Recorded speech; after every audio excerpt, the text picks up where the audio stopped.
Bienvenue, je suis impatient de partager cet enseignement avec vous. Je vais parler d'une chose qui me tient à cœur. Je vais parler de l'Église et de la réforme nécessaire de l'Église.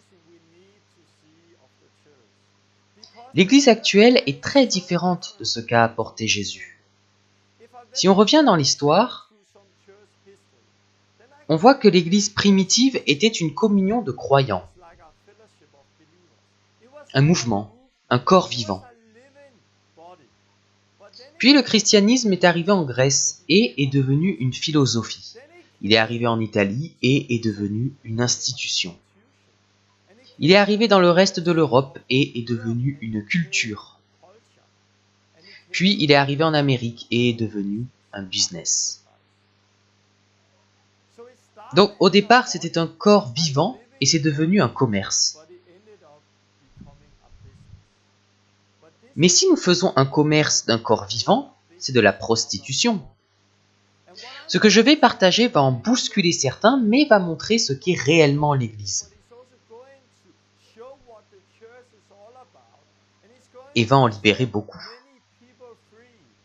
Afin que nous puissions être l'Église dont il est question dans le livre des Actes, celle que Dieu veut que nous soyons.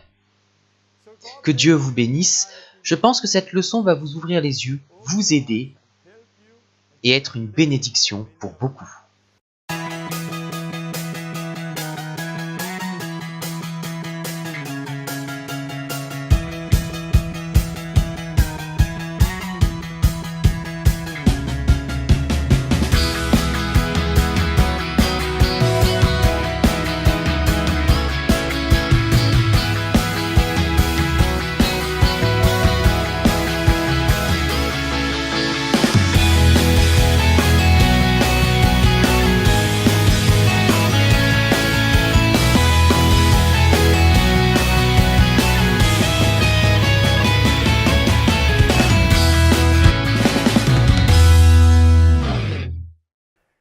Bienvenue à la leçon 17 de la Pioneer School. Je suis impatient de partager cela avec vous. Et nous finirons la Pioneer School avec un sujet qui me tient vraiment à cœur.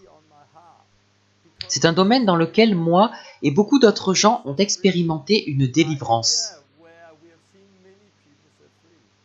Car nous allons parler de la structure de l'Église et de ce qu'elle est réellement. Mon ministère s'appelle The Last Reformation, et c'est aussi le titre d'un de mes livres. Dans ce livre, je parle de la structure. Pourquoi faisons-nous l'Église de cette façon? J'explique que notre façon de faire l'Église n'est pas biblique et ne produit pas de disciples. Je suis impatient d'aborder ce sujet depuis le début, mais j'ai d'abord voulu poser des fondations et montrer d'autres choses qui ont été changées pendant l'histoire de l'Église. Je vais revenir sur tout ce dont j'ai parlé jusqu'à maintenant. J'ai commencé par une introduction. Les 2 premières leçons parlaient de sortir de la boîte. J'ai fait un historique de l'Église. Puis j'ai opposé la religion aux enseignements de Jésus. Ces leçons étaient une sorte d'introduction aux choses que je voulais partager dans la Pioneer School. Dans la leçon 3, j'ai parlé du livre des Actes. Et j'ai expliqué que c'est la vie chrétienne normale. Puis j'ai parlé d'une chose très importante, la différence entre connaissance et obéissance. Et le fait que nous avons beaucoup de connaissances, mais très peu d'obéissance. Dans tout ce qu'on fait, il est très important de ne pas se contenter de connaissances ou de théologie.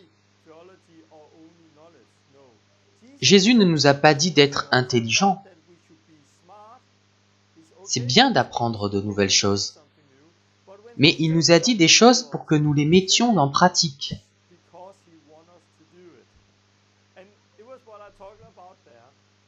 Puis, dans les 4 leçons suivantes, nous avons vu comment guérir, kickstarter et prêcher l'Évangile. Puis il y a eu 4 leçons sur les fondamentaux du salut.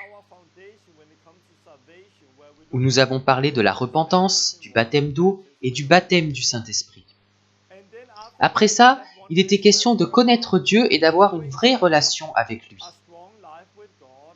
Avec la leçon 13, dans laquelle je parlais du jeûne. Puis j'ai fait 3 leçons sur qui est Dieu, où j'ai parlé de son amour, sa sainteté, puis de l'ancienne et de la nouvelle alliance, et du fait que nous sommes libérés de la loi, libres de vivre par l'Esprit. Voilà les sujets que Dieu m'a mis à cœur jusqu'à maintenant.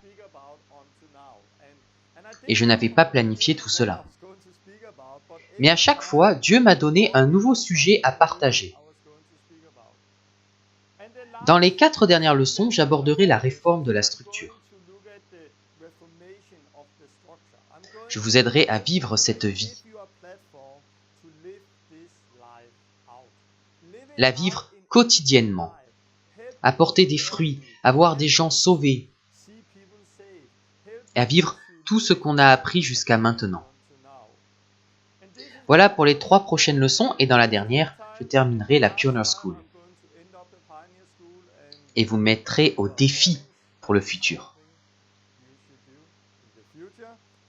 J'ai vraiment hâte. Voilà les choses dont j'ai parlé jusqu'à maintenant. Parcourons rapidement l'histoire de l'Église pour ceux qui auraient oublié. Dans le livre des Actes, nous avons le réveil de l'Église. Nous avons ce que Jésus a apporté et je sais que c'est ce que beaucoup recherchent. La vie. Pas juste aller à l'église, écouter une prédication, mais vivre le livre des Actes. C'était une vie guidée par l'Esprit, où l'on guérissait les malades, chassait les démons. C'était aussi une vie de persécution, mais où l'Église était vivante et grandissait. Mais vers l'an 300 est arrivée l'Église catholique. Et à ce moment-là, beaucoup de choses ont été changées.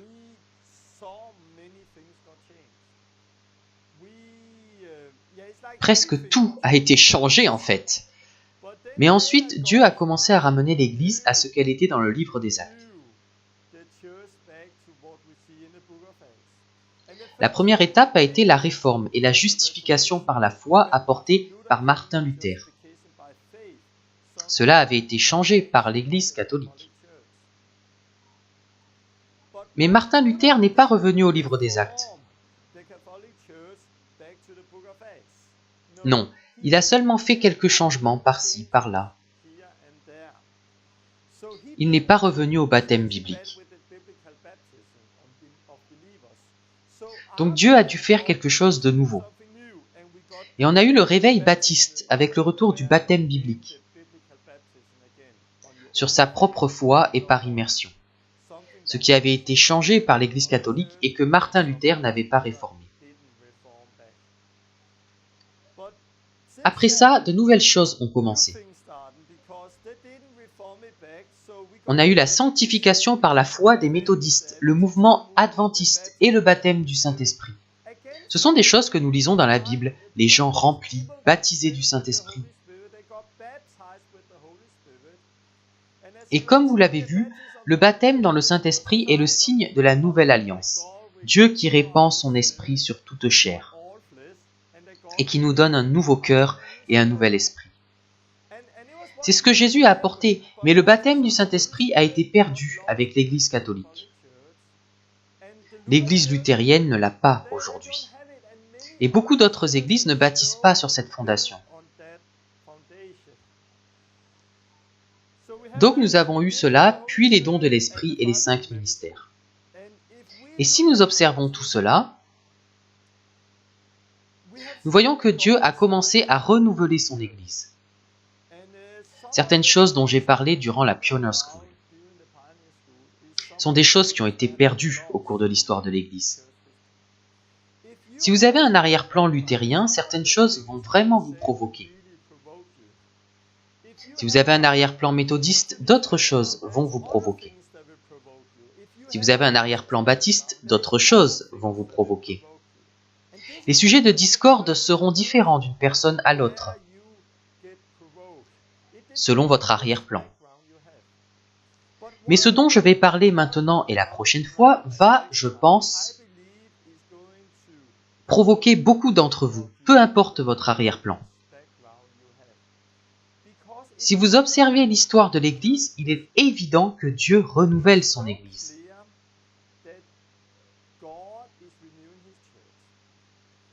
J'en ai parlé dans la leçon 1.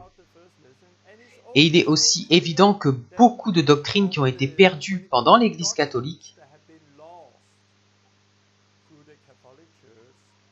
sont réapparues, comme la justification par la foi, le baptême, la sanctification par la foi, le baptême du Saint-Esprit, etc. Donc beaucoup des choses importantes qui avaient été perdues sont réapparues. Mais il y a encore une chose qu'il faut réformer. Et c'est ce dont parle mon livre. La structure, la façon de faire l'Église. Si vous regardez à travers l'histoire la façon dont nous avons fait l'Église, il n'y a presque rien qui a été changé. Ce qui a été mis en place dans l'Église catholique est quasiment identique aujourd'hui. Tous voient l'Église comme un bâtiment.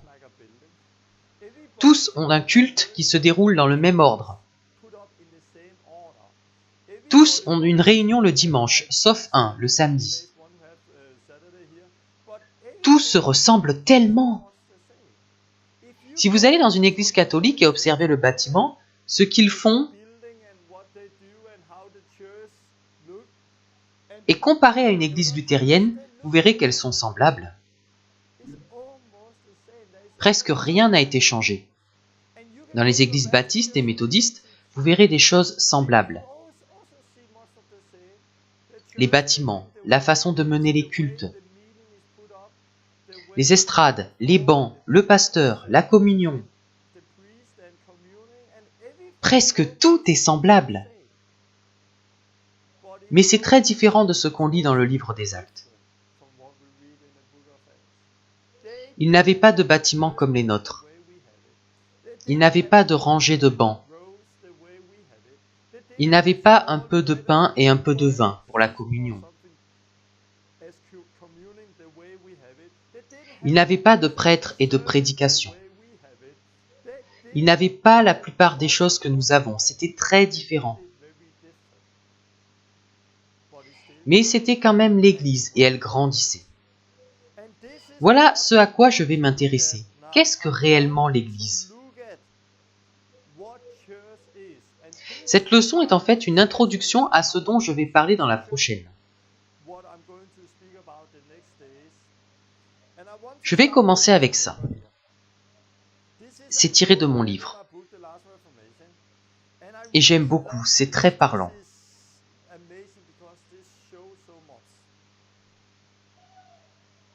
Le christianisme a commencé en Israël comme une communauté.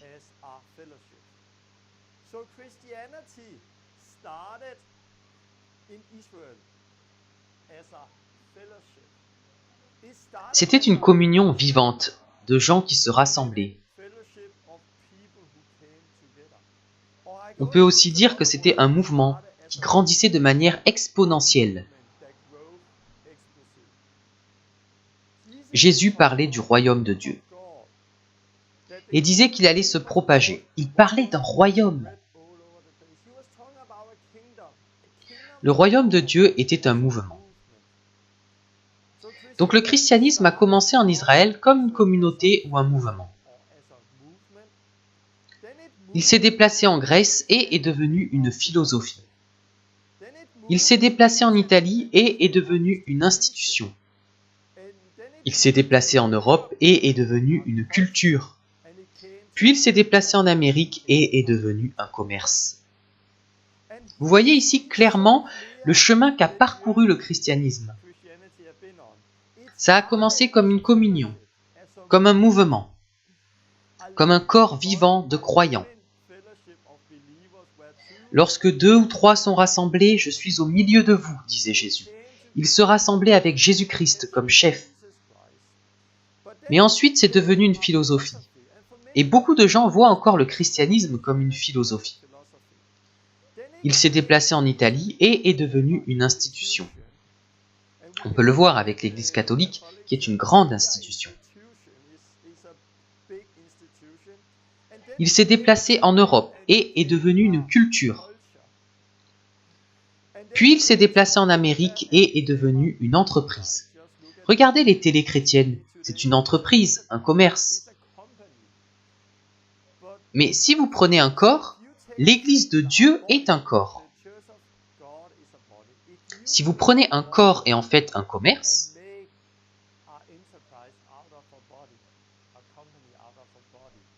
c'est de la prostitution. Nous avons prostitué le corps de Christ, car nous avons fait de son Église une entreprise. Je sais que ce sont des mots très durs, et c'est ce que j'ai écrit au dos de mon livre. On a fait du corps de Christ une prostituée, une entreprise.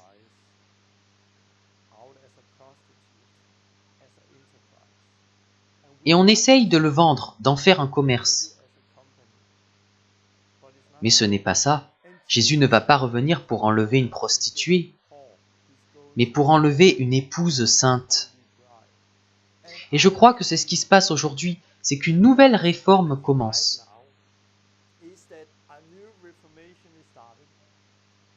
Et elle prend de l'ampleur dans le monde entier. Une nouvelle réforme commence, par laquelle Dieu va sortir les gens des églises.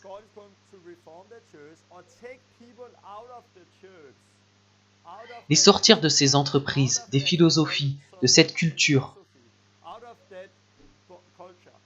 Dieu va les sortir de ça. Et faire une nouvelle église avec eux. Il va travailler avec eux. Je constate qu'il y a un mouvement mondial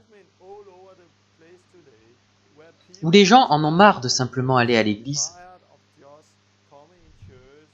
marre de voir la situation de l'église, car ils aiment Jésus et ils veulent vivre la vraie vie. Ces gens sortent de là et commencent à vivre les choses dont je parle dans la Pioneer School.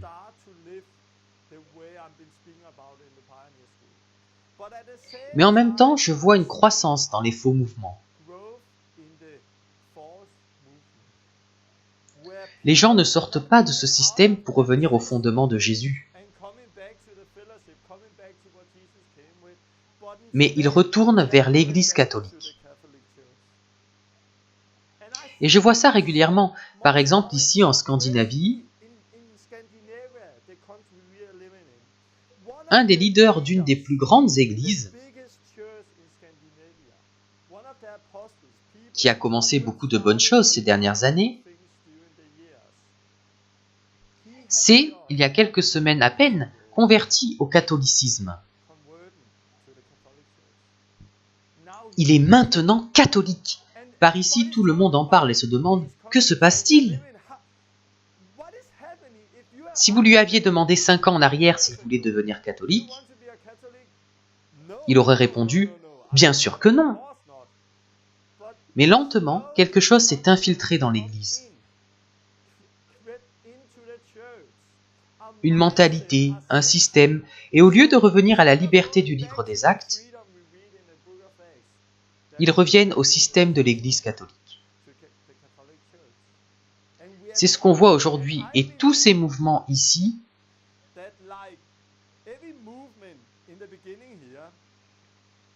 ont subi une forte persécution de l'Église catholique. Tous les vrais croyants dans l'histoire ont subi une forte persécution. Beaucoup de persécutions sont venues de l'Église catholique. Ils ont tellement de sang sur les mains. Tellement de gens sont morts. Et je crois que les persécutions que nous subirons dans l'avenir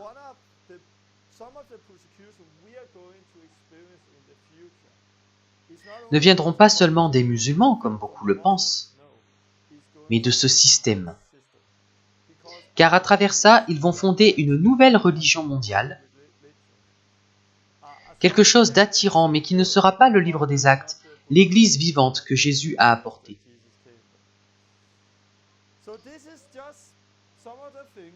Donc cela a commencé comme un corps vivant, une communauté. Mais c'est devenu une entreprise, quelque chose qu'il n'aurait jamais dû devenir. Aujourd'hui, je vais vous donner quelques outils, puis je continuerai sur ces bases la prochaine fois. Pendant la Pioneer School, j'avais mes lunettes religieuses. Et certains enseignements ont été difficiles pour certains d'entre vous à cause de votre arrière-plan. Les lunettes religieuses. Ce que je vais montrer dans la suite, c'est que ces lunettes sont le plus grand rempart que j'ai pu rencontrer.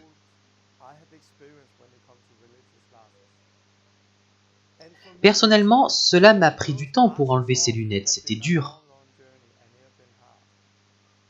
Si vous avez été provoqué jusqu'à maintenant, vous le serez aussi durant les prochaines leçons.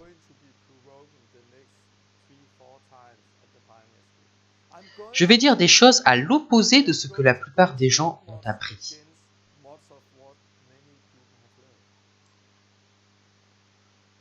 Ça risque d'en bousculer certains et de créer un combat en vous. Quand Dieu a commencé à nous faire sortir de la culture de l'Église,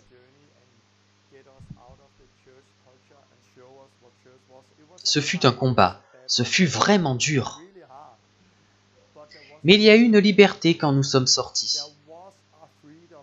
C'était fascinant et tout ce que nous vivons aujourd'hui a été bâti là-dessus. Je veux juste vous prévenir que la prochaine fois, je vais dire des choses provocantes qui vont à l'encontre de beaucoup de choses. Je vous encourage simplement à vérifier dans votre Bible si ces choses sont vraies et à ressentir ce que le Saint-Esprit vous dit. Je veux aussi dire que je ne suis pas contre l'Église. On pourrait le croire, mais j'aime l'Église. Mais pour moi, l'Église est une communion et non une philosophie, une culture ou une entreprise. Je suis contre le fait que le christianisme devienne une culture ou une entreprise. Mais je ne suis pas contre l'Église, ni contre les pasteurs d'Église. Ils ne font pas les choses volontairement, ils changent en rentrant dans ce système. Je donnerai mon témoignage. Donc je suis pour l'Église et pour les pasteurs. Je veux les rendre libres. Je veux les libérer de ce système afin qu'ils recommencent à faire des disciples. Comme Jésus l'a demandé, et pas seulement des gens qui vont à l'Église. Donc je ne suis pas contre. J'ai prêché dans beaucoup d'églises. Et j'ai souvent parlé des choses dont je parle ici. Et cela va souvent à l'encontre des choses qu'ils font dans l'Église. Mais je suis réinvité quasiment à chaque fois. Dans presque toutes les églises où je vais, parce que les gens aiment ça. Ils veulent cette liberté. Ils voient que cela fonctionne et que c'est la parole de Dieu. Donc je veux préciser que je ne suis pas contre l'Église.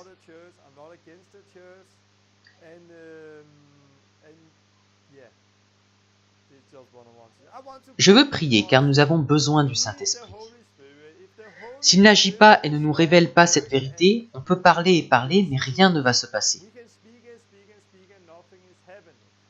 Le Saint-Esprit doit agir, donc je vais commencer par prier. Dieu, merci pour ce message et les prochaines leçons où l'on va parler de la structure de l'Église et de la dernière réforme que tu fais. Je prie que tu me donnes la sagesse et que tu ouvres les oreilles, les yeux et les cœurs de ceux qui vont regarder, afin qu'ils reçoivent tout ce que tu as pour eux. Merci Jésus, car tu construis ton Église et que nous pouvons en faire partie. Nous voulons en faire partie, alors viens avec ton Saint-Esprit et aide-moi à partager. Ouvre les yeux de tous ceux qui regardent. Je prie au nom de Jésus. Amen. J'aimerais commencer avec un témoignage. Certains l'ont déjà entendu, j'en parle dans une autre vidéo. Il y a quelques jours, ici au Danemark, j'ai encore eu une expérience forte et j'ai vraiment aimé ce qui s'est passé. Car cela montre ce que Jésus veut faire et ce à quoi nous aspirons. Nous avons vu tous se rejoindre, la puissance de Dieu, la guidance du Saint-Esprit et Jésus qui construit son Église. Je participais à une réunion. Et juste avant, je suis sorti pour marcher et prier. J'ai vu 2 personnes sur un banc dont une avait des béquilles. Il ne pouvait pas lever la jambe car il avait été opéré 6 mois auparavant. Il n'a pas pu marcher sans béquille pendant 6 mois. J'ai prié pour lui et là, juste avant cette réunion, Dieu est venu et il a été guéri. Ils étaient sous le choc, donc je les ai invités et ils sont venus à la réunion. Le lendemain, nous sommes sortis et l'un d'eux est venu avec un ami. Ils nous ont suivis car ils voulaient en savoir plus et voir la puissance de Dieu. Dans la rue, beaucoup de choses se sont passées. J'étais avec une famille de Norvège qui voulait être kickstartée.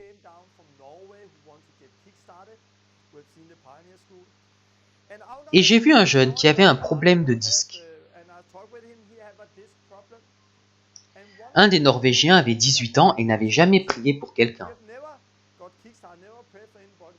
Je lui ai dit, viens, impose les mains. Donc il a imposé les mains à ce garçon. Et le type a sursauté car il a senti quelque chose au niveau du disque. Puis la douleur est partie et il était guéri. Il demandait « Qu'avez-vous fait ?» en regardant le jeune Norvégien.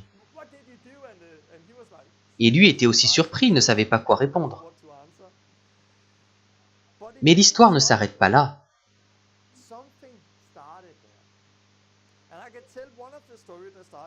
Le jeune qui avait le problème de disque m'a contacté le lendemain. Et il est venu avec son père, son oncle et son cousin.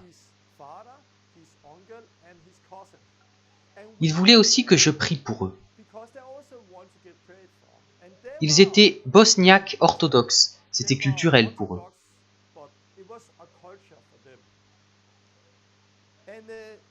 Dieu est venu et beaucoup de choses se sont passées. J'ai prié pour le père. J'ai prié pour l'oncle qui a été guéri des genoux.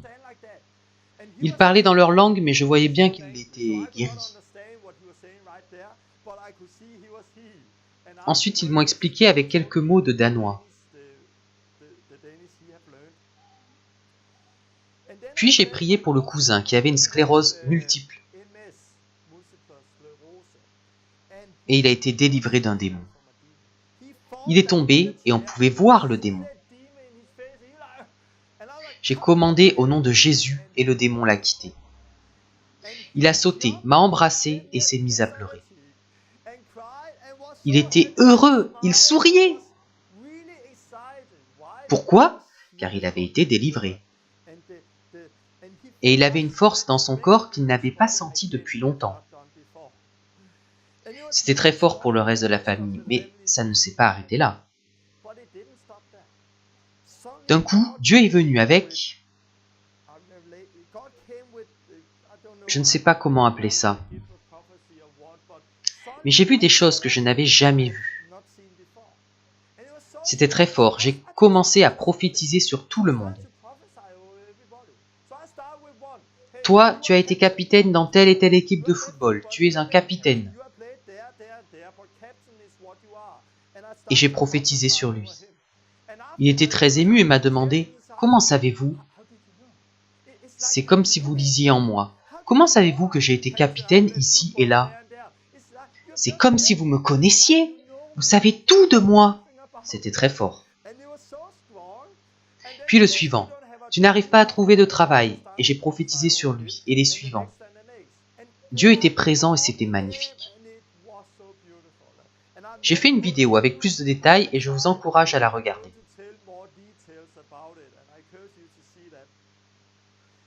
C'était puissant, mais ça ne s'est pas arrêté là. Dieu m'a aussi révélé qu'ils allaient commencer un groupe dans leur propre langue.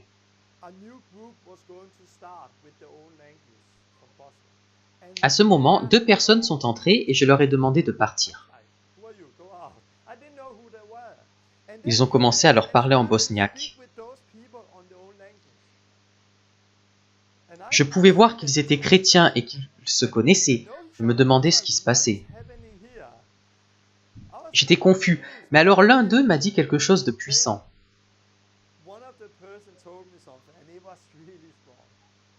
Ils m'ont raconté ce qui s'est passé. L'un d'eux était gardien de but dans une équipe de foot danoise.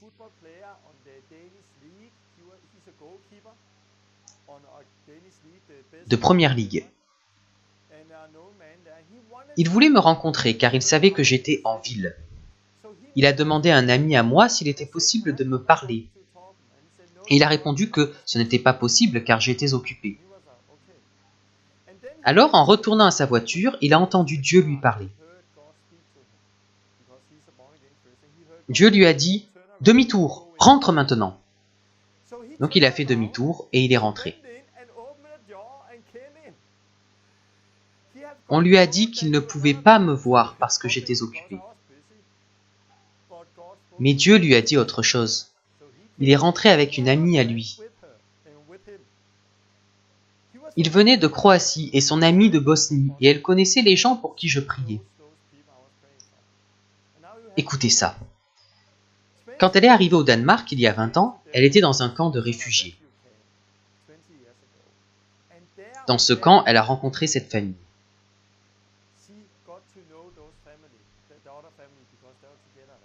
Elle était musulmane à cette époque. Plus tard, elle est devenue chrétienne. Et elle les a revus 10 ans plus tard. Le père lui avait demandé « Qu'est-ce qui t'arrive ?» Il pouvait voir que quelque chose avait changé en elle, et elle a pu lui parler de Jésus. Mais ils n'avaient pas de très bonnes relations. Ils ne se connaissaient pas vraiment, mais il y a 3 semaines, Dieu a parlé à cette femme. Tu dois prier pour cette famille.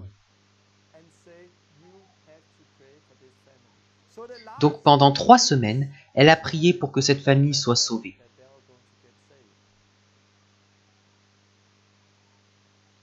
Et elle est rentrée dans la pièce au moment où je finissais de prier pour eux. Maintenant, elle va suivre cette famille et former un groupe dans leur langue. Exactement comme Dieu me l'a montré. Vous voyez comme c'est beau? Il y a eu la guérison dans la rue, le discipulat dans la rue, l'église dans la rue. Il y a la guidance de Dieu. On est sorti car elle a prié 3 semaines pour cette famille. Dieu nous a envoyés. J'ai rencontré le fils qui a été guéri. Plus tard, j'ai rencontré le reste de la famille. Dieu a parlé à ce joueur de foot. Et malgré le fait qu'on lui a dit non, il est quand même venu me voir avec une amie qui était celle qui avait prié pour la famille. C'est beau car il y a beaucoup de circonstances, un peu comme mon témoignage d'Afrique du Sud. Ce n'est pas juste de la guérison ou des paroles de connaissance. Ce n'est pas juste des gens sauvés ou le fait d'être guidés par le Saint-Esprit. C'est tout cela qui se rejoint. C'est cela l'Église. Quand Jésus construit son Église, nous ne sommes pas guidés par un programme. Nous sommes guidés par l'Esprit et nous voyons tout se rejoindre. C'est tellement beau.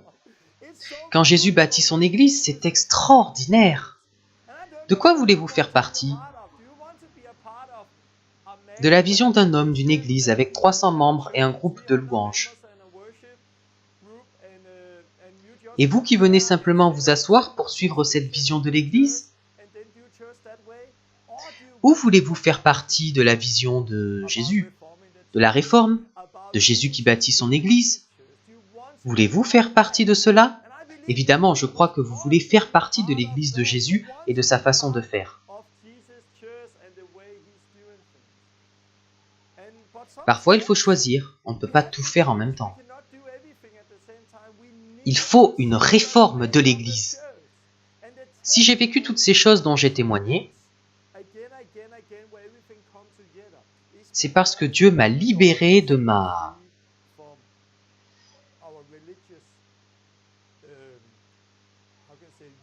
vision religieuse de l'Église.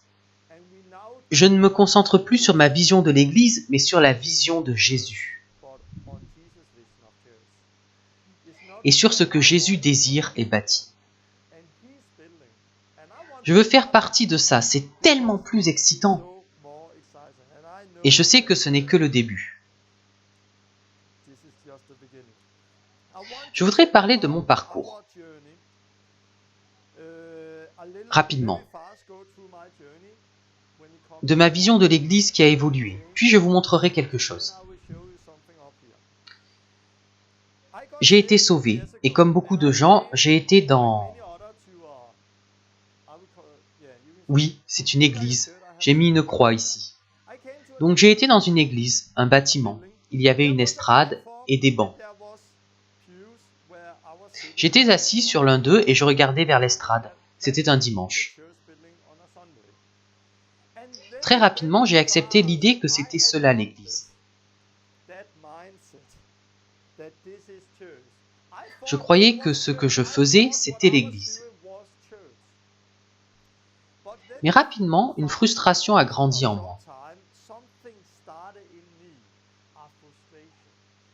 Et je sais que beaucoup d'entre vous ont aussi cette frustration. Je ne voulais pas seulement m'asseoir sur un banc tous les dimanches et regarder l'estrade.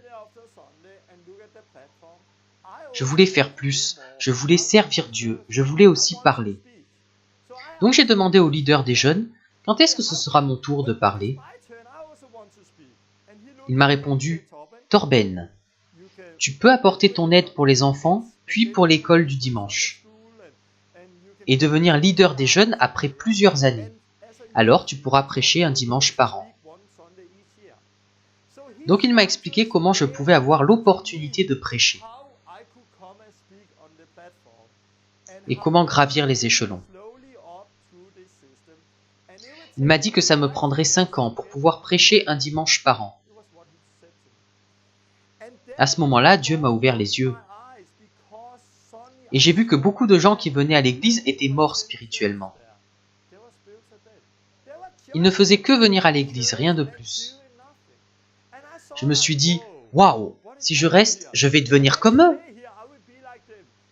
Nous avons donc quitté cette église et déménagé dans une autre ville pour aider une autre église. Dans les églises, je diviserai les chrétiens en 3 catégories. La première catégorie est la plus petite, 10%.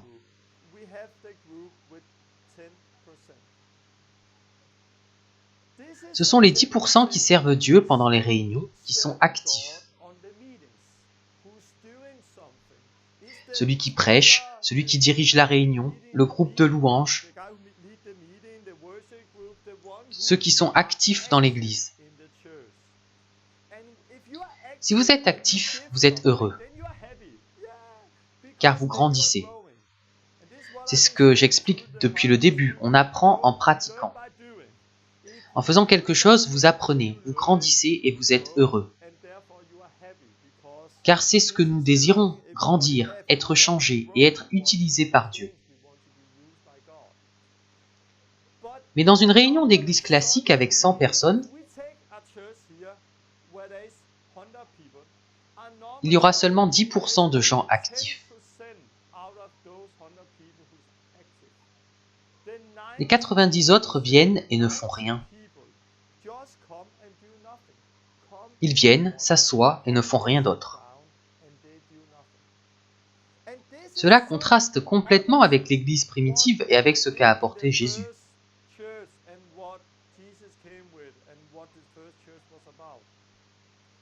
L'Église primitive était un corps vivant, dans lequel chaque membre était actif. Il n'y avait pas qu'une moitié de bras qui fonctionnait, mais le corps entier.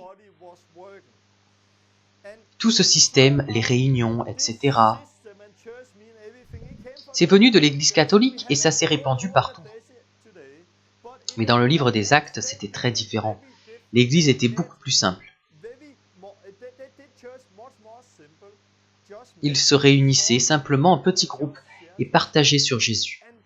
La seule liturgie que nous avons dans la Bible, c'est lorsque Paul dit ceci.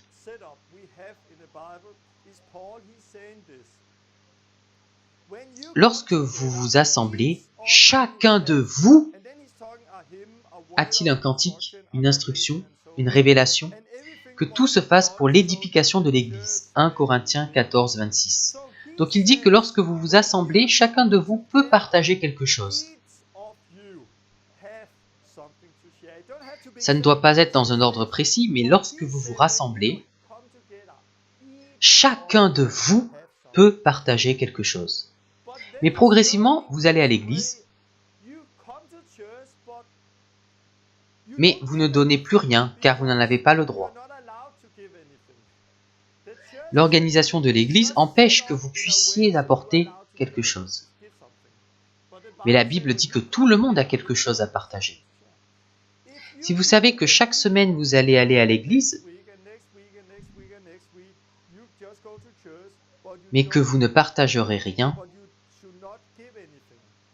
vous deviendrez passif et endormi. Parce que si vous ne donnez rien, il n'y a aucune raison d'être rempli. Par exemple, si je veux qu'un jeune lise la Bible plus que la semaine précédente,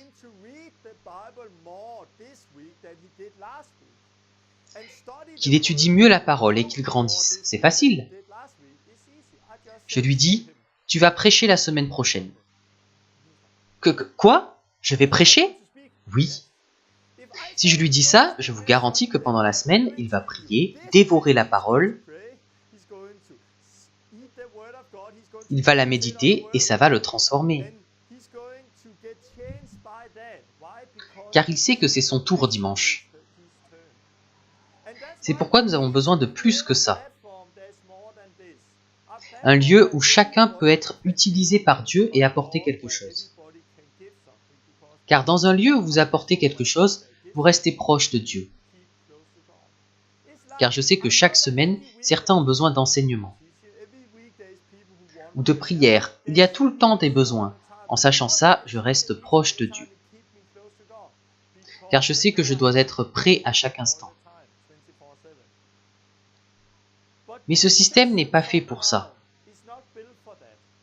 Seuls 10% sont actifs et les autres meurent spirituellement. Mais si vous n'êtes pas encore dans cette catégorie, il y a de fortes chances que vous faisiez partie des 30%. Qui sont ces 30%? Ce sont les gens qui sont frustrés. Ils en veulent plus. Ils ne veulent pas être passifs. C'était mon cas à l'époque. J'attendais mon tour. Dieu leur a aussi donné un appel. Pas seulement aux pasteurs et aux 10%, il a donné un appel à chacun de nous. Et nous sommes tous appelés à donner quelque chose. Donc ils sont frustrés. Mais vous ne pouvez pas continuer dans la frustration, ça va vous tuer. Donc vous ferez l'une de ces deux choses, rejoindre les 10%. Ou comme moi, vous quitterez l'église. Il y a des millions de gens qui quittent les églises chaque année. Non parce qu'ils ne veulent plus de Dieu, mais parce qu'ils en veulent plus. Ils doivent quitter l'église car ils ne voient pas comment ils peuvent servir Dieu. Je sais qu'il y a différentes églises, peut-être que vous n'êtes pas dans cette situation. Mais beaucoup savent de quoi je parle. Beaucoup de gens, après un long temps de frustration, tombent dans la plus grande catégorie. les 60%? Qui sont les 60%? Je les appelle ceux qui ont chuté. Souvenez-vous que chuter ne signifie pas quitter l'Église. Cela signifie abandonner son premier amour. Apocalypse 2:4.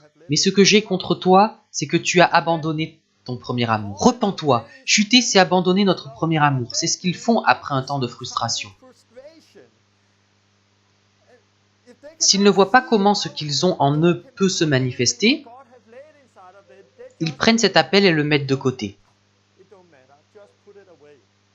Ils mettent leur appel de côté car ils ne veulent plus être frustrés. Et ils se disent « Ok, je vais juste aller à l'église ». Et c'est ce qu'ils font, dimanche après dimanche. Et lentement, leur vie spirituelle s'éteint. Leur premier amour les a quittés, leur appel a été enterré. Et ils ne font qu'aller à l'église. C'est un endroit qui peut aussi être dangereux. Nous sommes appelés à servir Dieu. Il est dangereux de seulement aller à l'église. Des millions de gens meurent chaque année à l'intérieur de ce système.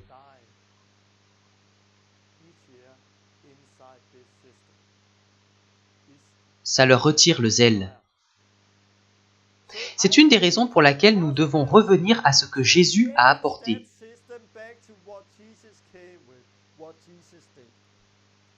Une autre raison est que ce système ne peut pas porter de fruits comme il le devrait.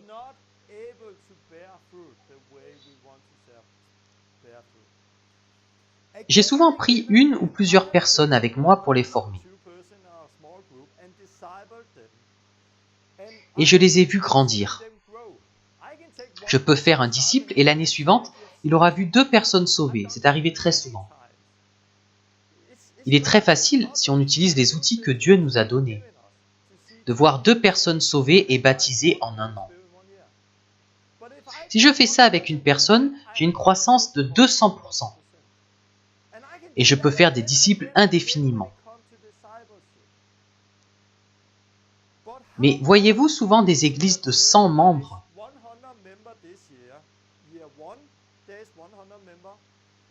qui ont 200 membres l'année suivante, puis 400, puis 800, puis 1600? C'est une croissance de 100%. Voit-on souvent cela? Non, jamais. Parce que ce système est incapable de créer des disciples, seulement des gens qui vont à l'église.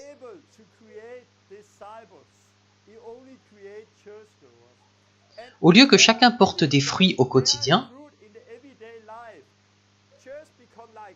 au lieu d'avoir une multiplication, on ajoute quelques personnes.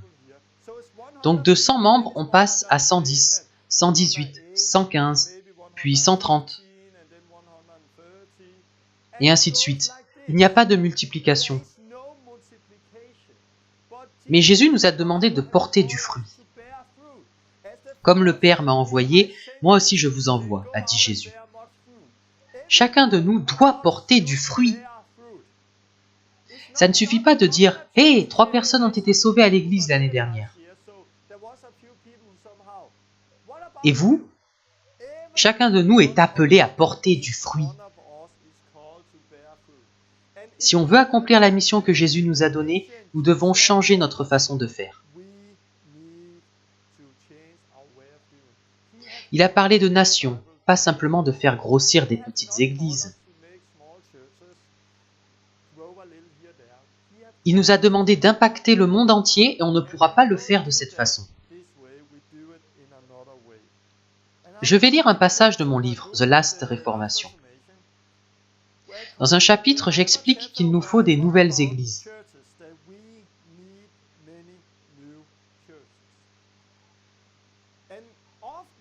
Si je demande « Voulez-vous commencer une église ?» on me répondra « Non, je n'ai pas envie, parce que c'est difficile. Il faut un bâtiment, un comité, de l'argent, beaucoup de gens. Il faut beaucoup de choses, donc c'est difficile de commencer une église comme celle-ci. » Mais si on prend comme modèle l'Église simple du livre des Actes, et que je demande si vous voulez commencer quelque chose comme ça, vous me répondrez « Bien sûr !» N'importe qui peut en faire partie, c'est beaucoup plus simple. J'aimerais demander au pasteur « Que voulez-vous? Une église avec 1000 membres? Et pourquoi pas 1000 églises avec 10, 15 membres plutôt? Quelle est notre ambition? Changer le monde? Ou remplir des églises? À ce propos, j'ai beaucoup d'amis pasteurs qui ont commencé des églises avec un seul but, faire des disciples. C'est la raison pour laquelle on devient pasteur. On aime Dieu, les gens, et on veut faire des disciples. Mais qu'est-ce qui arrive? On commence de manière sincère. Mais cette façon de penser vous fait rentrer dans une boîte. Et après un certain temps, on se rend compte qu'on ne fait plus de disciples.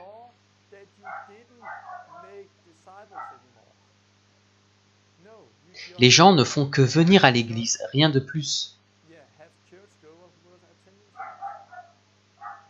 Je vois que le cœur des responsables est bon, et beaucoup veulent vraiment servir Dieu. Mais notre vision religieuse de l'Église nous empêche d'avancer. On n'est pas capable d'aller de l'avant pour ce qui est de faire des disciples. Quand j'ai enlevé mes lunettes, les fruits étaient bien différents. Je ne sais pas si vous le savez, mais on peut passer beaucoup de temps à travailler pour le royaume de Dieu, en pensant qu'on fait quelque chose de bon, mais en fait, on restreint la parole de Dieu. J'ai l'exemple d'une expérience que j'ai eue il y a quelques années. Je fais partie d'un réseau d'églises simples, et lorsque j'étais en Suède, j'ai fait la rencontre d'un Indien qui implantait des églises. Il avait fondé un réseau en Inde, grâce auquel il avait baptisé 5 millions de personnes en 10 ans.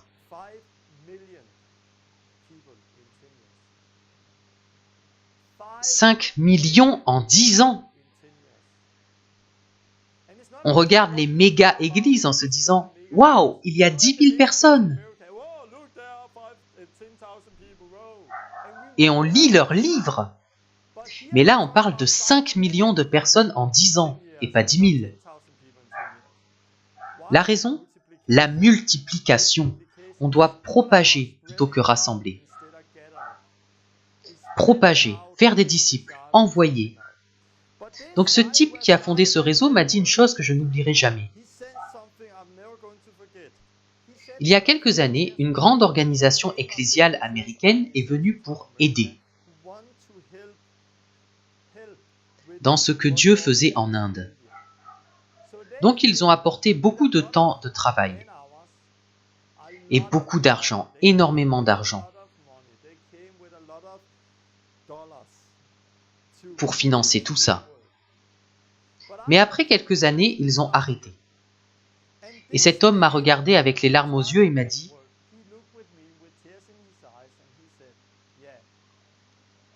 Si cette organisation n'était pas venue pour aider à bâtir l'Église de Dieu, nous n'aurions pas baptisé 5 millions de personnes, mais 8 millions. Car lorsqu'ils sont venus, la croissance naturelle s'est arrêtée. Ou elle a ralenti. C'est intéressant quand on y pense. Nous avons ici une organisation qui, de bonne foi, veut bâtir l'Église de Dieu.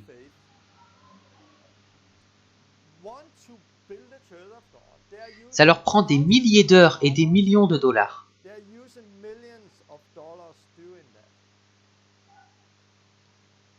Mais le résultat final est 3 millions d'âmes en moins.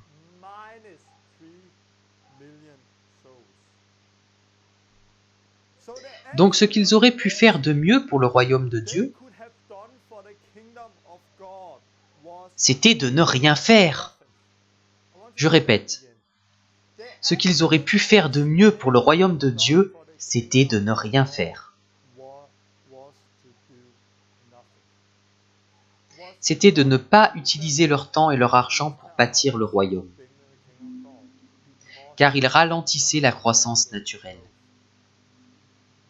L'Église de Dieu est un corps vivant.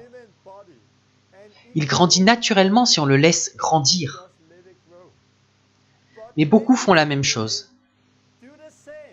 Notre façon de faire l'Église freine la croissance naturelle.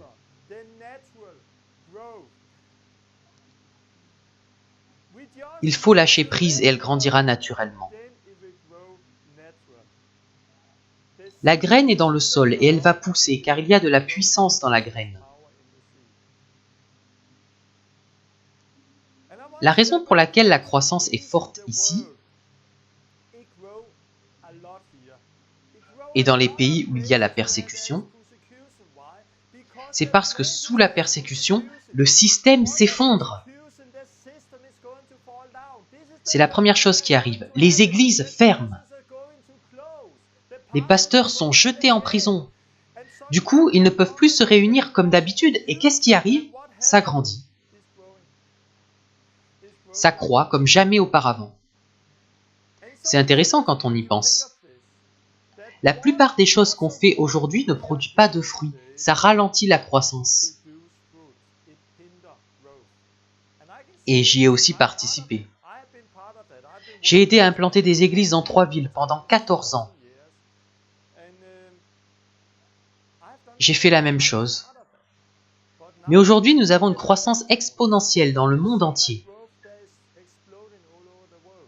Pourquoi? Parce que nous faisons des disciples. Nous avons changé notre façon de faire l'Église. Dans mon livre, il y a un chapitre, beaucoup de nouvelles églises.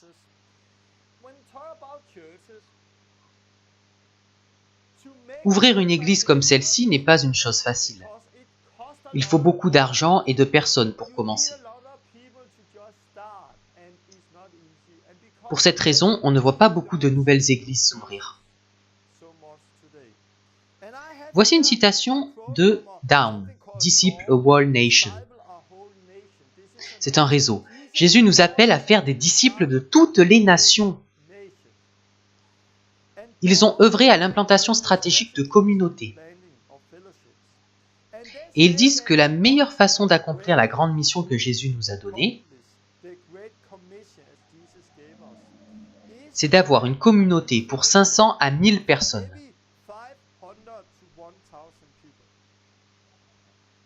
Il faut une communauté pour 500 à 1000 habitants. Car c'est le nombre de personnes sur lesquelles une église de taille moyenne a une influence.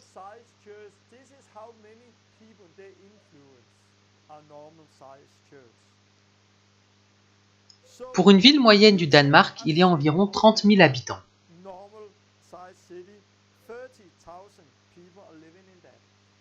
Ces villes ont habituellement 2, 3 ou 4 églises, pas plus. Ces villes qui ont 2, 3 ou 4 églises devraient en avoir au moins 30, 40, 50 ou 60 de plus.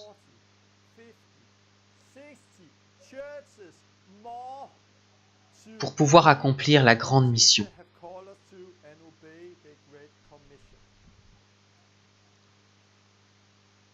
Mais de nos jours, on a une église baptiste, une pentecôtiste, une luthérienne. Si on veut atteindre toutes les nations et faire ce que Jésus nous a commandé, faire des disciples de toutes les nations et pas juste quelques-uns par-ci, par-là, on doit changer notre façon de faire l'Église. Ce qui est bien lorsqu'il y a beaucoup d'églises, c'est que nous n'avons plus 10, 30 et 60%. On peut avoir 100%. Car dans la vision de Jésus, il y a assez de travail pour chacun de nous. On le verra dans les prochaines leçons. Il y a de la place pour chacun de nous.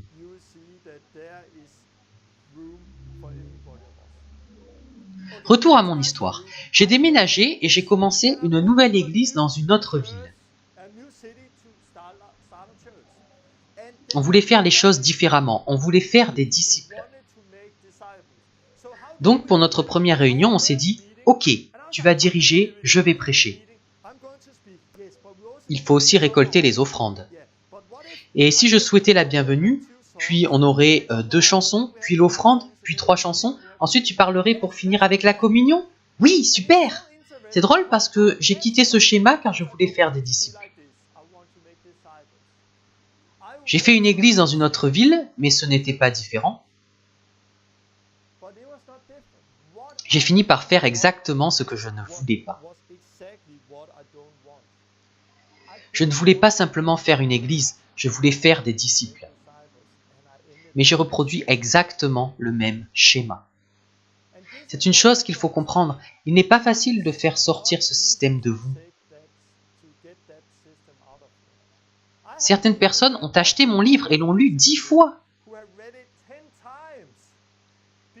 À chaque lecture, ils se sentent de plus en plus libres, comme si quelque chose les quittait. Et à la fin, ils sont complètement libérés. Il n'est pas facile de s'affranchir de ce système. Je vous encourage à le commander sur Amazon. Donc j'étais dans cette ville et honnêtement, je n'ai pas porté de fruits. Ça n'a pas grandi, il n'y avait pas beaucoup de témoignages forts. Donc peu de temps après, j'ai encore déménagé pour faire une nouvelle église avec de nouveaux amis. Et il s'est passé quelque chose. On a commencé dans notre salon. Et pour la première fois, c'est comme si les lunettes tombaient un peu. Je voyais par-dessus. Et là, quelque chose a changé ma vie. J'ai eu un aperçu de ce qu'était l'Église. Car pour la première fois, nous n'étions pas seulement des membres. Nous étions une famille, on s'aimait. Quand on se rassemblait, chacun avait quelque chose à partager et chacun grandissait. Et pour la première fois, j'ai eu un aperçu de ce qu'était l'Église. Mais j'avais toujours mes lunettes et après une certaine période, on était trop nombreux. Alors on a fait des réunions classiques et la frustration s'est installée. Et on a fini par reproduire exactement le même schéma.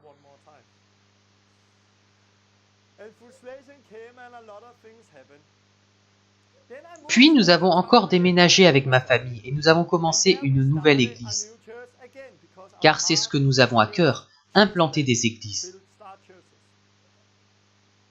J'ai plutôt bien commencé, mais peu de temps après, c'était la même chose. Et la chose qui m'a fait encore plus de mal qu'avant,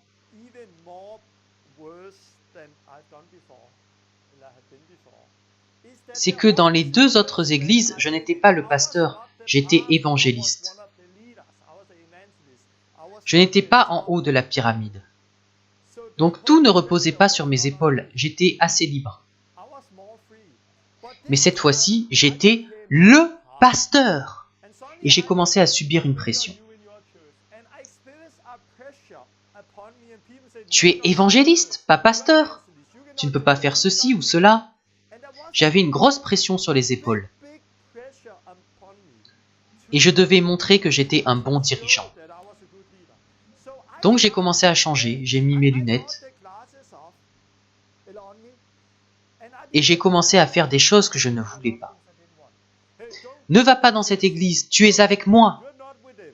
J'ai commencé à entrer en compétition avec les autres églises. Car je voulais montrer que j'étais un bon dirigeant. J'ai commencé à contrôler les gens. J'avais besoin de cet argent, c'était mon salaire. Je devais payer la maison, etc.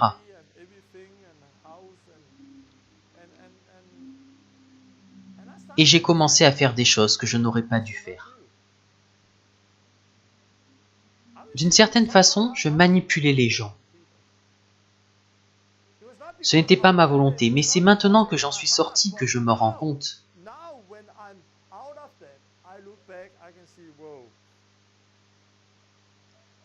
J'ai commencé à contrôler les gens. Je n'étais pas mauvais dans mon cœur. Mais je voulais qu'ils réussissent, je voulais qu'ils grandissent, à tel point que j'essayais de faire ce que le Saint-Esprit devait faire. Je commençais à donner des ordres. Je voulais vraiment qu'ils réussissent et que les gens voient que j'étais un bon leader. Je voulais sincèrement qu'ils réussissent. Mais à la fin, le résultat était mauvais. J'ai rendu les gens dépendants de moi, plutôt que de Dieu. J'ai pris la place du Saint-Esprit. J'en parle dans mon livre. Je suis devenu comme beaucoup de pasteurs. Il y a un système spirituel qui éteint le feu. On ne lit plus la Bible pour connaître Jésus, mais pour avoir un nouveau sermon. On fait des choses, on devient dépendant de l'argent, etc. Et tout cela a des mauvaises conséquences. On ne s'en rend pas facilement compte quand on est dedans, mais ça devient évident après. Si je fais le bilan de cette période, je n'ai pas eu beaucoup de bons fruits. Mon cœur était bon. J'avais à cœur de servir Dieu. Mais ma façon de faire les choses m'empêchait de porter des fruits.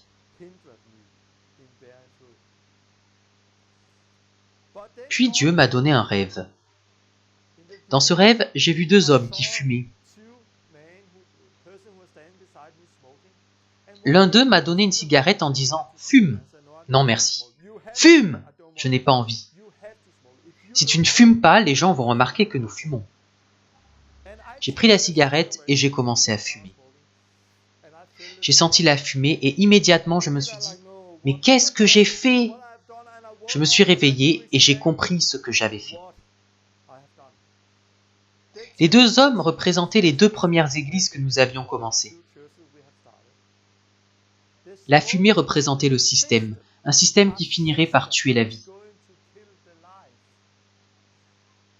par tuer le corps. Et je savais exactement où je fumais. Lorsque j'ai commencé la troisième église, Dieu m'a dit « Fais-moi confiance. Fais-moi confiance. Ne retourne pas dans le système encore une fois. Ne sois pas impatient. Ne fais pas ce que les autres attendent de toi. » Mais je n'ai pas écouté et je suis retourné dans le système car j'avais peur du regard des autres. Donc j'ai fumé la cigarette et ça a tué le corps.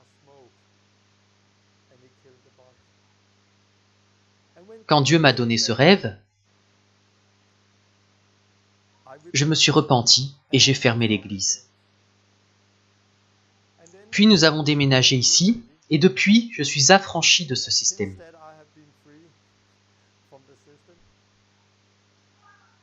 On implante beaucoup d'églises et on en aide d'autres. Je parle à des conférences sur l'implantation d'églises. Et on voit une croissance comme on n'en a jamais vu avant.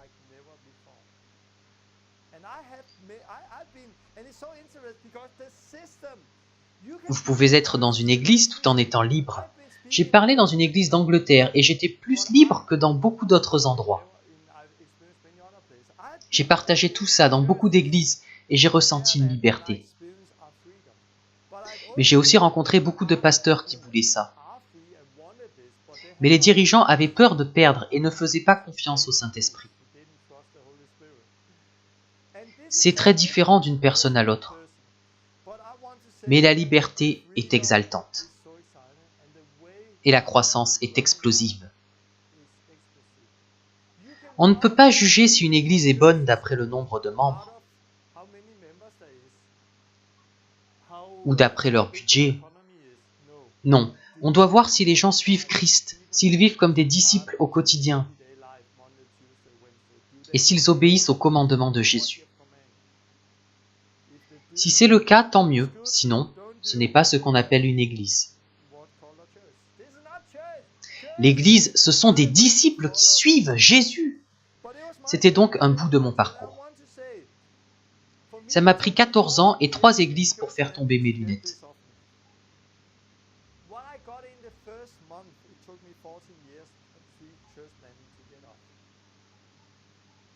On doit vraiment être vigilant,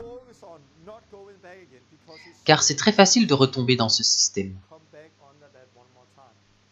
Donc maintenant, on reste concentré.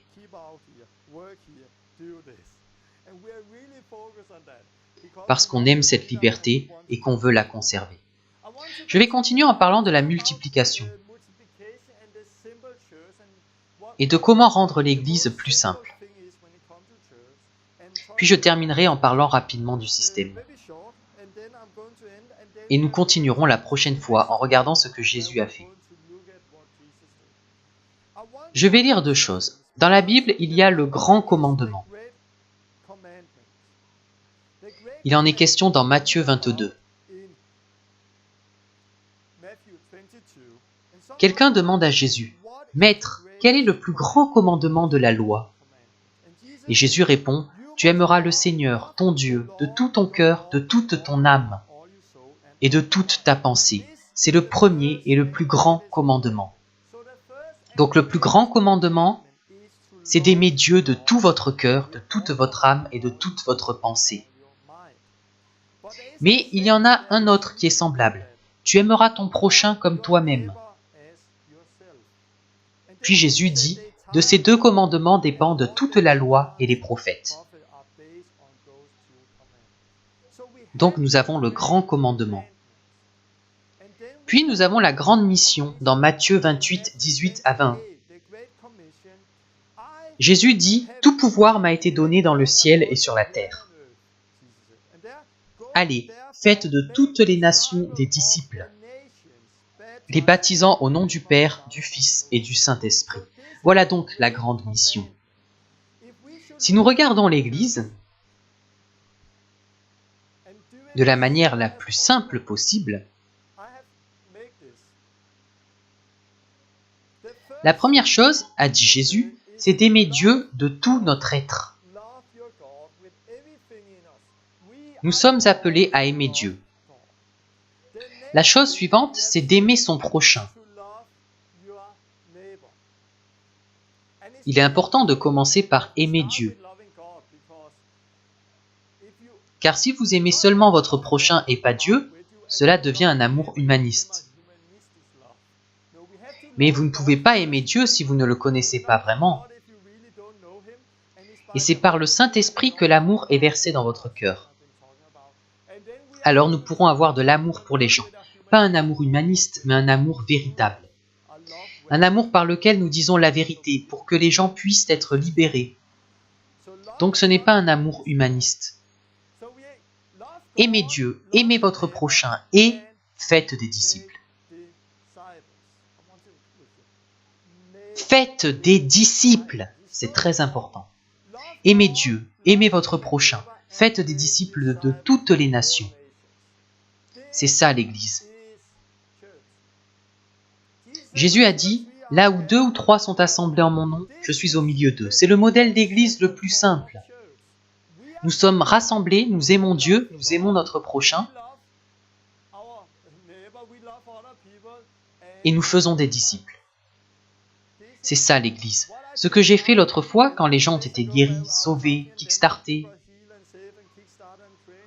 c'est l'Église.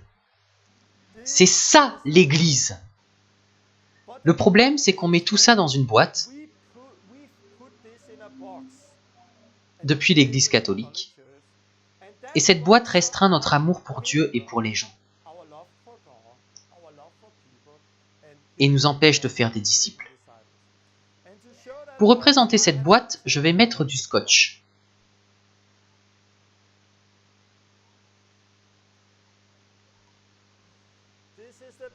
Voilà la boîte qu'on met souvent sur les choses.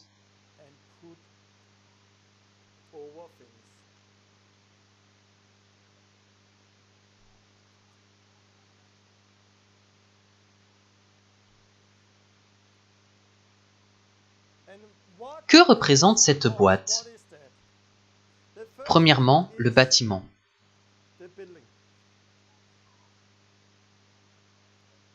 on pense qu'il est nécessaire d'avoir un bâtiment pour faire une église. Mais il n'est pas nécessaire d'avoir un bâtiment. Regardez les premiers chrétiens.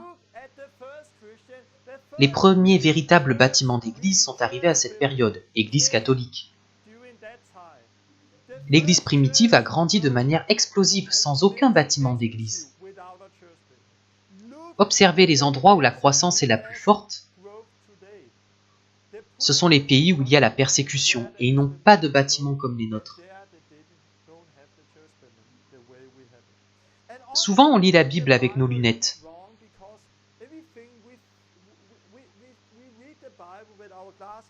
Par exemple, Actes 2, 46. Ils étaient chaque jour tous ensemble assidus au temple. Ils rompaient le pain dans les maisons et prenaient leur nourriture avec joie et simplicité de cœur. Beaucoup d'entre vous ont déjà entendu ça. Ils étaient chaque jour rassemblés au temple et ils rompaient le pain. Beaucoup d'églises enseignent qu'ils se réunissaient dans des temples et aussi dans les maisons pour les plus petits groupes. Non, non. Ici, la réunion ne se faisait pas dans le temple, mais dans la maison. Où ont-ils rompu le pain? Dans la maison. Les croyants se réunissaient dans une maison. Alors quel était ce temple? C'était le temple de Jérusalem. Quand ils allaient dans d'autres villes, ils ne construisaient pas de nouveaux temples. Il était déjà là, mais Jésus a apporté quelque chose de nouveau. Le temple n'était pas un lieu de culte. Ils y allaient pour prêcher l'évangile, pour parler avec les gens, pour guérir les malades. Pierre a prêché l'évangile au portique de Salomon. Le temple, c'est là où le peuple était. Quand Paul allait à la synagogue, ce n'était pas comme dans une église. Il prêchait de manière radicale et tant qu'il pouvait prêcher, tout allait bien. Parfois, il n'écoutait pas ou voulait le lapider. Mais certaines personnes voulaient le suivre, alors il les emmenait dans les maisons. Donc le temple n'était pas un lieu d'adoration, c'était un endroit à Jérusalem. Ils ne construisaient pas un nouveau temple dans chaque ville où ils allaient. Ils se réunissaient dans les maisons et dans les rues. Le temple, c'est là où se trouvait le peuple, c'est l'équivalent d'une place de marché. On sort pour parler de Jésus et partager l'évangile. Des gens sont sauvés, puis on va dans les maisons pour manger, avoir la communion. Puis on sort encore, d'autres gens sont sauvés et on retourne dans les maisons. C'est comme ça qu'ils procédaient. L'église primitive n'avait pas de lieu de rassemblement comme nous en avons. Quand vous avez une église, vous avez besoin de personnel. Et le problème, c'est que vous avez des gens payés, des gens qui font des choses et des gens qui ne font rien. Nous sommes tous appelés à travailler pour le royaume. Nous sommes tous des employés.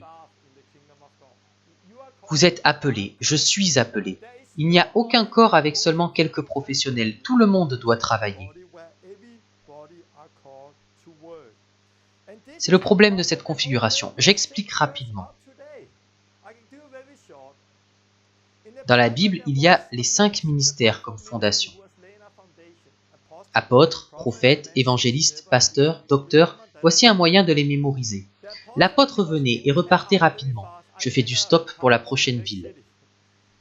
Il était avec le prophète qui pointait les péchés et les directions à prendre.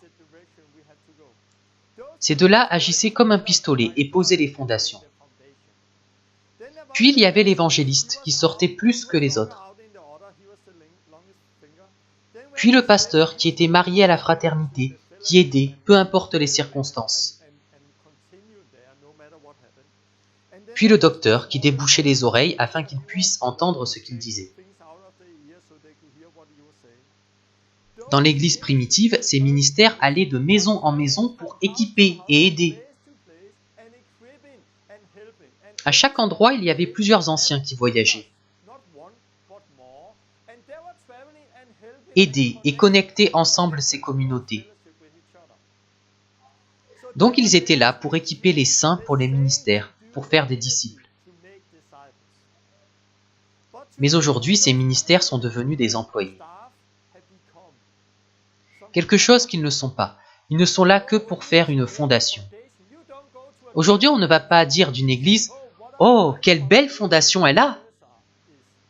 On ne voit pas les fondations, on voit le bâtiment. Ce qui est intéressant, c'est que pendant la Réforme, le docteur, l'enseignant, a tout chamboulé. Car le docteur a enseigné que les apôtres et les prophètes n'étaient plus d'actualité.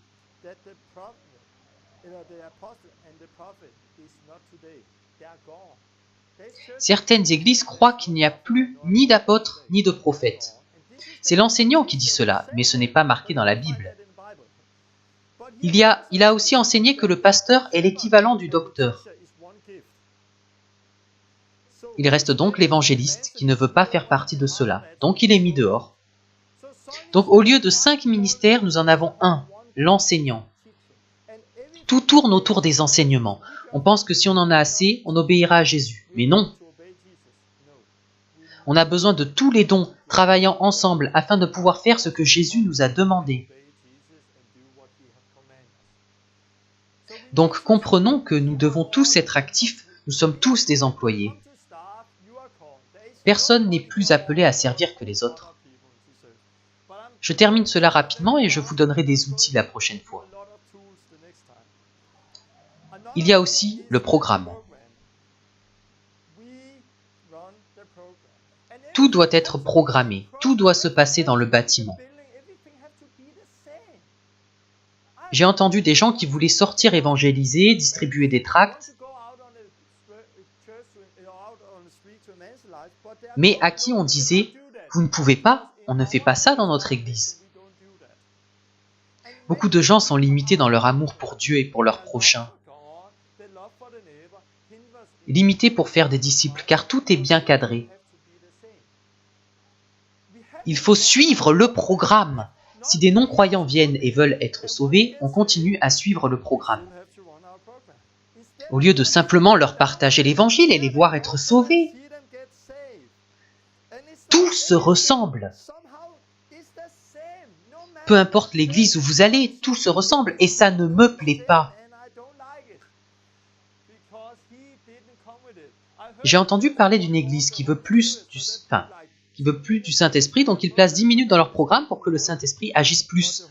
Mais il ne marche pas comme ça. La dernière chose, c'est le budget.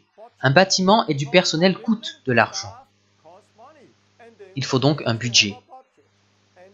Le problème du budget, c'est que cela finit comme une entreprise. Le problème principal, c'est le bâtiment. C'est là que ça commence. Puis il y a le personnel, le programme et enfin le budget. Le corps vivant, qui devrait grandir naturellement, devient un nouveau système, il finit en entreprise. Quand on a un budget, on commence à imposer la dîme dans l'église, etc. À propos de la dîme, j'en parle dans mon livre, je crois qu'il est bon de donner, mais vous connaissez sûrement Malachie 3, où il est dit qu'on trompe Dieu si on ne donne pas toute notre dîme.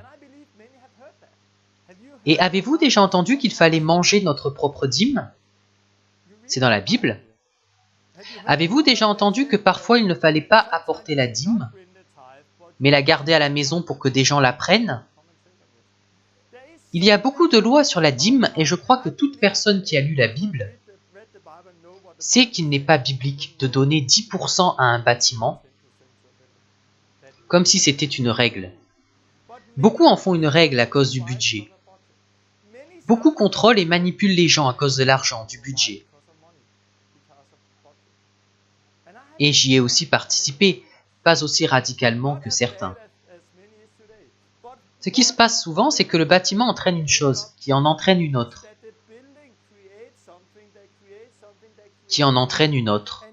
Et on finit avec quelque chose de très différent de ce que la parole disait. de ce que Jésus a apporté. Je vais terminer maintenant. Cela n'est pas forcément mauvais. Je connais des gens qui ont une église libre, qui ne manipulent pas avec l'argent et où chacun peut travailler. Mais le problème, c'est que c'est très difficile.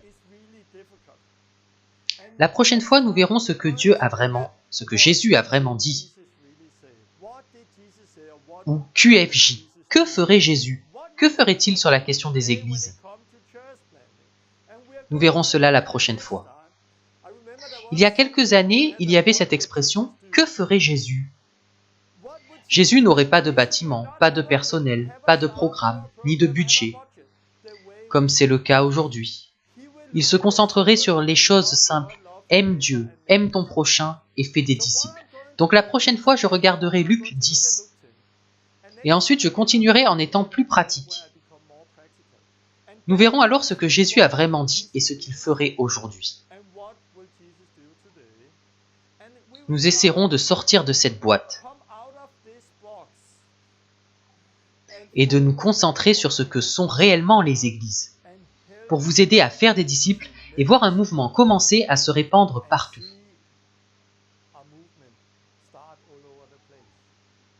Je le crois de tout mon cœur. Car si on travaille comme Jésus nous l'a demandé, tout va se mettre en place et ça va être fantastique. Je vais prier, puis ma femme Lynn va chanter. Merci Jésus parce que tu vas enlever nos lunettes et nous aider à participer à ce que tu fais. Aide-nous à voir cela. Enlève nos lunettes, Jésus. Je prie pour tous ceux qui regardent que tu commences une réforme dans leur vie. Au nom de Jésus. Amen.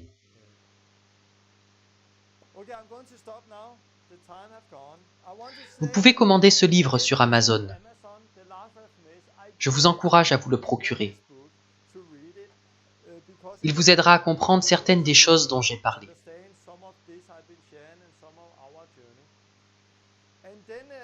La prochaine leçon sera dans quelques semaines, car je pars aux États-Unis à Phoenix, puis Las Vegas et Los Angeles. Nous allons former, équiper et voir Dieu faire des choses merveilleuses. Donc la prochaine fois, j'aurai plein de témoignages incroyables à vous partager. Je vous encourage à regarder cette vidéo plusieurs fois et à laisser le Saint-Esprit vous parler. Commencez à vous demander ce qu'est l'Église et pourquoi on fait tout ce qu'on fait. Vous serez progressivement libre de certaines de ces choses, pour devenir l'Église que Dieu vous a appelé à être. Que Dieu vous bénisse.